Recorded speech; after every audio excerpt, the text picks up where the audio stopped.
Welcome to First Time Finance, the UK's mortgage specialist for foreign nationals. So you might be asking yourself, how long do I need to live in the UK before I can actually get a mortgage? Now, most people assume it's years, and it's quite common to be told that you need 3 years of UK address history. And if you're on a visa or you've just arrived, you might just feel like you're already behind. But here's the truth, there's no fixed number of years that you need. It's not about ticking a box that says, yes, I've lived in the UK for 3 years. It's about what you can prove to the lender and actually which lender you go to as well. So we've helped clients who've only been in the UK for 6 months get approved.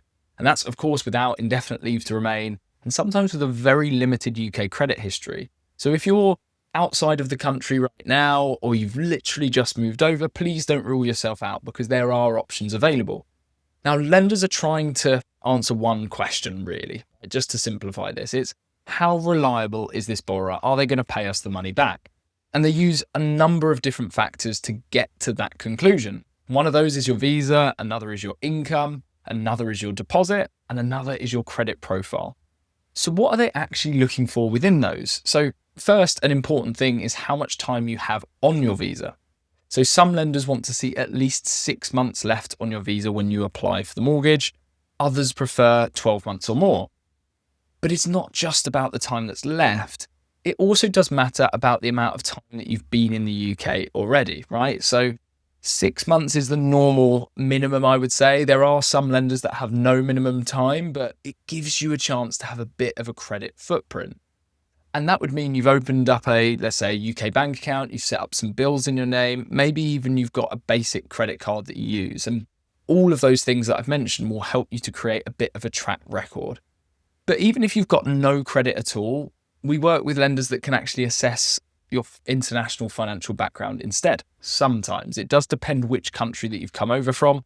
If it's the US, for example, it's a lot easier for us to use US credit history as it is opposed to somewhere like Ghana or Nigeria, for example. Now, what they're next looking at is your employment. And of course, this is a big one, right? So the mortgage amount that you can get will be based on how much you're earning, but the type of your income matters as well. So if you're a full-time employee, they'll be looking at payslips, bank statements, potentially even your contract as well.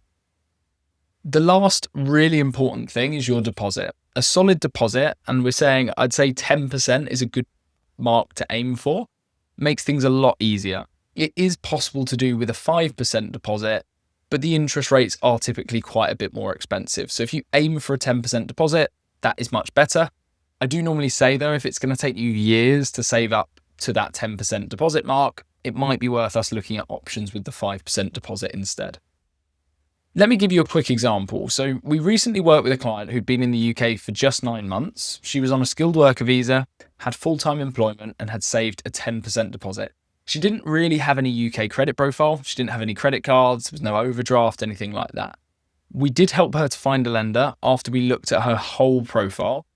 And it wasn't just the time in the UK that mattered, right? That 9 months isn't very long, but we managed to get her approved. So if you're thinking about buying a home soon, but you're new to the UK, the most important thing is to structure your case properly. That means checking the visa, building a small credit profile if possible, and gathering the right documents early. Buying a home in the UK isn't just for people that have lived here for years. If you're serious about buying and want to know whether you're mortgage ready or what you need to fix before applying, you can book a mortgage call in with us and we'll take a proper look at your profile because you might be a lot closer than you think. And if you found this video helpful, please do make sure to like the video and subscribe to the channel and drop a comment if you've got a question and I'll reply to you personally.